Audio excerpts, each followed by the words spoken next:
Okay, I'm going to try to solve some of your first world problems very quickly. Biggest problem that I have is with my brand new to me, PowerEdge R720. Woohoo! Um, Getting started with my labs in the morning is, if you haven't had your cup of coffee, you're not ready. And if you haven't gotten your server started up, I'm using EVNG.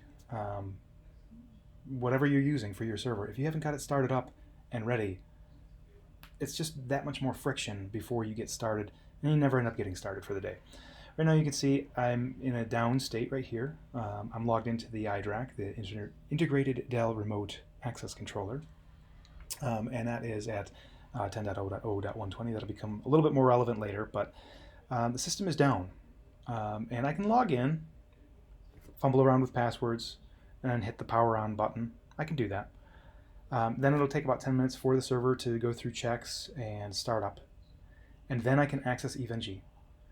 But at that point, I have to log into EVNG and then turn on all the network appliances, and they have to go through their startup. And by the time I get moving, I'm already 15 to 20 minutes invested in just the startup process, which is exhausting. If you're planning on doing a marathon, or you want to run, you want to go work out something, don't put your gym shoes in the closet in a box. Get them ready the night before, put them by the door, remove all the friction. And that's what we're going to do here today. We're going to automate the things. Okay, so if you're ready, we'll go take a look at this. Like I said, I'm already logged in, and what we're going to do is, if you have a Dell, what you're going to want to do is take a look at your user authentication. And we'll take a look at the local users. Now I've installed myself, Micah Sarasani. And what we're going to do is we are going to upload some SSH keys. And that's going to make it so that we don't have to use passwords. So that it's a little bit easier, right? What we're going to do is we're going to get our password from, we're going to cat SSH, it's ID underscore RSA dot pub. We've got to use the public key and then keep our private key private. That's asymmetrical encryption. So what we're going to do is copy this, come over here, hit next, go to text, paste it in, and away we go. Hit apply, and then away we go. So I'm not going to do that because I already have it set up, and I don't want to corrupt any of the configuration. So we'll go ahead, go back to users, and I'll prove to you that I do have it set up that way. So we can go SSH Micah Sarasani at 10.0.0.120, and it'll work if I don't mistype things. But again, this is more friction than I want to deal with. Wouldn't it be nice if there were another way to do this? Maybe just SSH to the iDRAC. That's so easy, right? Well, we can do that by setting up an alias. If we, let's cat the SSH config file.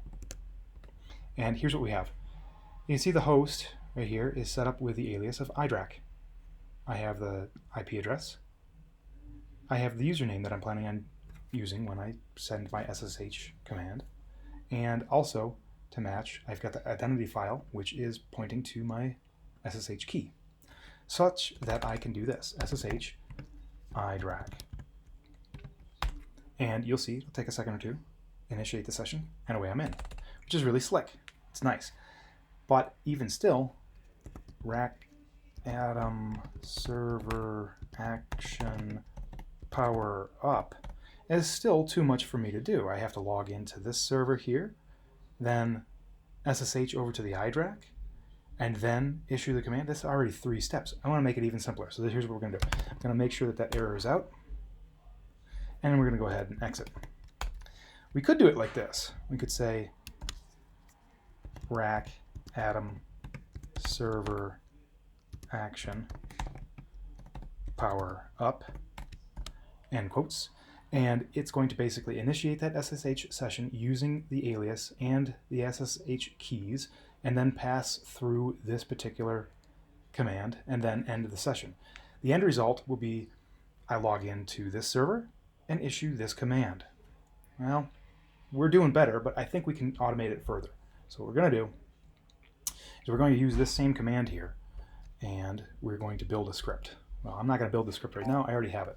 If we ls, I can see that I already have a power up script, and I have a shutdown script. And I basically cut, copied, and pasted between them. They're almost identical. I'll show you the differences here in just a minute. So we're going to nano into the power up script. And you can see I also have a log file set up. So let's go ahead, and I'm going to get another tab here and SSH, using my SSH keys, into PVE, which is my server. And we're going to ls. You can see the log file here. We're going to say cat log, and that's going to show us all the contents of the log. But here's a really cool one. You do watch cat log, and it's going to show you the contents of the file as they are added every 2 seconds. So every 2 seconds it's going to cat log.log. I'm going to pull this one out here. You can see I've already had a couple log messages with success. Walk you through here. Okay, so the log file lives at root/log.log. Okay, we're going to store that as a variable, and that's going to come back here. Well, what are we doing here? Well, we're getting a timestamp. Okay, and as that's happening, we're going to issue that same command that I talked about before, SSH, use the alias, and then pass through that command, rackatom server action power up. While that's happening, we're going to check to see if it was successful or not. If it is successful, we're going to use that timestamp, and we're going to pass through to printing to the screen the message right here, EvenG Pro started successfully. If that's not successful, we'll say it failed to start EvenG Pro. It's pretty simple. I'll go ahead, get out of here, and we'll take a look at nano shutdown. Now, the reason why I call it shutdown is so that I can auto tab like you just saw me do. Okay, nano shutdown, tab, and away you go. If it had been power down, as the command is right here, then I have to type out power and then D. Otherwise, it's not a unique command just yet. So power up would be power U and then tab, but this saves me a couple more steps. Okay, you can see it is basically cut, copy, paste.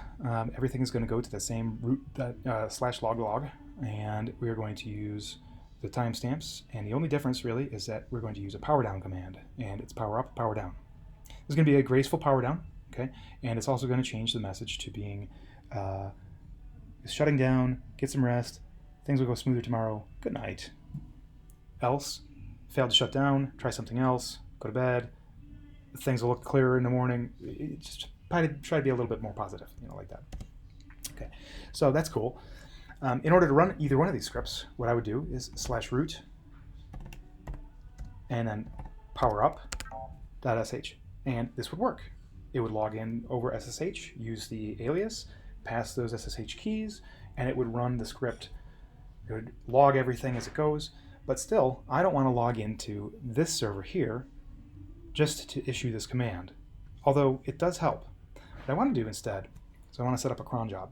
So cron tab is how we're going to do that, -E for edit, and you can see already I have that same script that I mentioned right here, and I had it set up for 4 p.m. at 34 minutes. Now right now it's 52, so we're going to just adjust this to being, well, let's go 53, and we'll go ahead and write out the changes, and you can see right here we are installing a new cron job.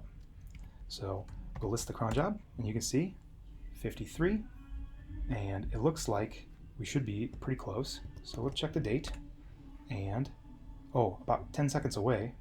So let's date again. Oh, we're getting close. And we'll keep an eye on the file over here, which is still watching that cat. Okay, and we're after the time. Oh, I hear the fans. Do you? Okay, and there it goes. So it takes about, let's see here, 7 seconds it looks like after the appointed time in order to power up the server. Let's go ahead and let's prove this out here just a little bit. Let's go and edit the cron job once more, and let's shut it down at 54. Write out the changes, and double check the changes have been written out correctly. Okay, it looks like they have been. Check the date. Oh, we're so close. It's going to probably shut down here in just a second. 45. And if you're looking at this and you're checking my date, you probably wonder why my clock says 10:53, but here I set this up for 4 o'clock. And this was actually a little bit of the rub. I had a tough time with this one at first because I forgot I had set my server with UTC time, so do pay attention to that. And I already hear the fans shutting down. Here we go. Looks like it took me 8 seconds since the top of the minute to shut down. So there it is. Go ahead and adjust your cron file and automate all the things. You got this. Remove all that friction. Get some good labbing in, and yeah, I hope that's helpful to you guys. If you have any questions, toss them in the comments below, and I'll do my very best to answer that for you. Cheers.